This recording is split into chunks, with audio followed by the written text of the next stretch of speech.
दारू पिऊन गाडी चालवाल तर खबरदार। अमरावती शहरामध्ये ड्रंक अँड ड्राईव्ह मोहीम आता राबवली जाते। 31च्या पार्श्वभूमीवर पोलिसांचा आता चोख बंदोबस्त असेल। अमरावती शहरामध्ये 48 अधिकाऱ्यांसह 8चे पोलीस कर्मचारी रस्त्यावरती असतील। गुन्हे आणि वाहतूक शाखेची स्वतंत्र पथकं देखील आता तैनात करण्यात आलेली आहेत। तर पोलीस आता सज्ज झाल्याचं पाहायला मिळतंय। त्यामुळे आता दारू पिऊन गाडी चालवाल तर खबरदार, पोलीस तुमच्यावर लगेचच कारवाई करणार आहे। 30 डिसेंबर आणि 31 डिसेंबर हे 2 दिवस हे मोठ्या प्रमाणात अपघात होण्याचे असतात।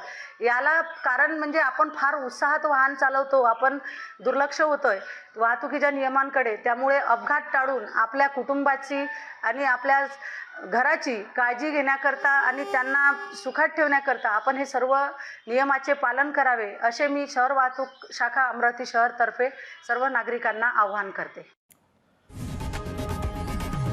लोकशाही मराठी ऐका, पहा, जागरूक रहा।